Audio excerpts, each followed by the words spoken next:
Media మిత్రులందరికీ నమస్కారం. ముందుగా మిత్రులు ప్రశాంత్ రెడ్డి గారు చెప్పినట్టు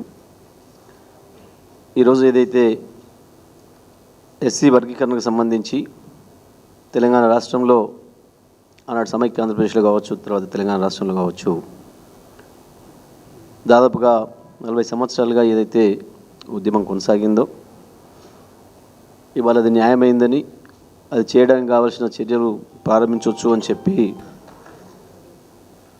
సుప్రీంకోర్టు ఇచ్చిన తీర్పును బీఆర్ఎస్ పార్టీ కూడా పూర్తిగా స్వాగతించింది.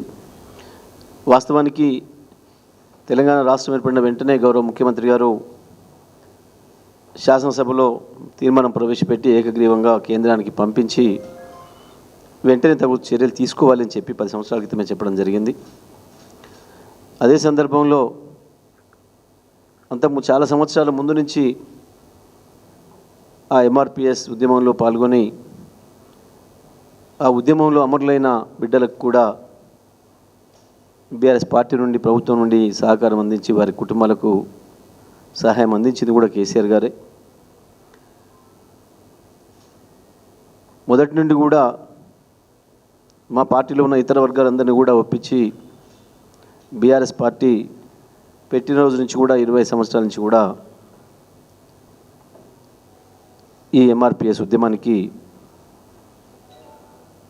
మద్దతు తెలపడం జరిగింది. మరి ఇవాళ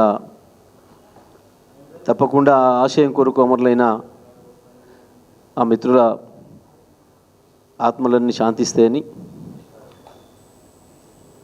ఇవాళ కొట్లాడిన వేలాది మంది కార్యకర్తలందరూ కూడా నేను శుభాకాంక్షలు తెలియజేస్తూ, మరి ప్రభుత్వాలు కూడా, కేంద్ర రాష్ట్ర ప్రభుత్వాలు కూడా వెంటనే కోర్టు తీర్పుకు అనుకూలంగా చర్యలు ప్రారంభించి నేను సాధ్యమైనంత తొందరలో అమల్లోకి తీసుకురావాలని చెప్పి కోరుతూ, నిన్న ఇవాళ శాసనసభలో జరుగుతున్న ఈ దుశ్శాసన పర్వం, దుర్యోధనులు దుశ్శాసనులు తయారైనరు శాసనసభలో దురదృష్టవశాత్తు. వాస్తవానికి నిన్న శాసనసభ చూసిన ప్రతి ఒక్కరికి ఆశ్చర్యం కలుగుతుంది. ప్రత్యేకించి నిన్న ఇద్దరు కూడా, సబితక్క కావచ్చు, సునీతక్క కావచ్చు, ఒక మాట కూడా మాట్లాడలేదు. వారి నోటి నుంచి ఒక మాట కూడా వెళ్ళలేదు. కనీసం ఏదో మాట్లాడదామో అని స్పీకర్ గారిని సమయం కూడా అడగలేదు. నేను అప్రాప్రియేషన్ బిల్లు మీద మాట్లాడే అవకాశం మా పార్టీ నుంచి కేటీఆర్ గారికి వచ్చింది. వారు మాత్రమే మాట్లాడినరు. మధ్యలో ముఖ్యమంత్రి గారు వచ్చి ఓ పనికి మళ్ళీ చెత్త మాటలు మాట్లాడిండ్రు. దానికి సరిపోయిన పద్ధతుల్లో కేటీఆర్ గారు సమాధానం ఇచ్చిండ్రు. కేటీఆర్ గారు మాట్లాడుతున్న సందర్భంలో కూడా వెనుక కూర్చున్న సబితక్క కావచ్చు, సునీతక్క కావచ్చు, ఒక మాట ఏదో ప్రాంప్టింగో వారికి ఇంకేదో అందించుడు కూడా జరగలేదు. అసలు వారు నోరెత్తరవలేదు. చాలా ఆశ్చర్యంగా కేటీఆర్ గారు సమయం అయిపోయింది, వేరే వాళ్ళకి ఇస్తున్నాడు స్పీకర్ గారు. ఆ సమయంలో లేచి అకస్మాత్తుగా ఒక దుర్మార్గులు ఎవరినైనా హత్య చేయాలనుకునే వాళ్ళు ఎట్లయితే చీకట్లో నుంచి వచ్చి దాడి చేస్తారో, దారిగాసి ఎట్లయితే దాడి చేస్తారో, ఆ పద్ధతుల్లో నిన్న మొన్న రాష్ట్రంలో జరుగుతున్న సంఘటనలకి, నిన్న రాష్ట్ర అసెంబ్లీలో రేవంత్ రెడ్డి చేసే సంఘటనకి ఏం తేడా లేదు. అంత దుర్మార్గంగా వాళ్ళపైన దాడి చేసిండు. సరే చేసిండు. కొన్నిసార్లు మనుషులు తొందరపడతారు, పొరపాటు జరుగుతాయి, పొరపాటు సరి చేసుకుంటాడేమో అనుకున్నాం. డిప్యూటీ సీఎం గారు లేచి చాలా ఆశ్చర్యంగా,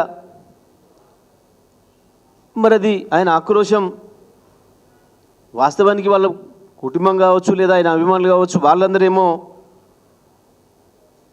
రేవంత్ రెడ్డి వచ్చి ఈయన సీటు గుంజుకుంటున్నారు అని చెప్పి బాధపడుతున్న సందర్భంలో ఆయన వెళ్ళిపోయిందట ఎప్పుడో. దానికి కారణం మీరు అని చెప్పి మాట్లాడి తన యొక్క చేతగాంతనాన్ని, రేవంత్ రెడ్డిని అనలేని చేతగాంతనాన్ని బయటపెట్టుకున్నాడు. వాస్తవానికి ఆయన లేచినప్పుడు మేము కొంత ఊరట వస్తుంది అని భావించినాం.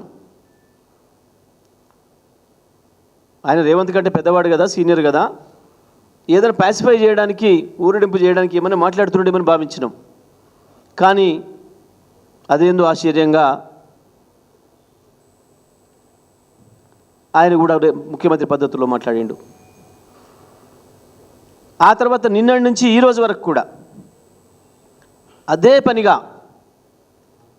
మొత్తం శాసనసభ్యులతోని దాడి చేయించే ప్రయత్నం చేస్తున్నారు. ఏంటిది కారణం? పాత పగలు కావు, పాత కక్షలు కావు. మొన్న శాసనసభ చర్చల్లో భాగంగానే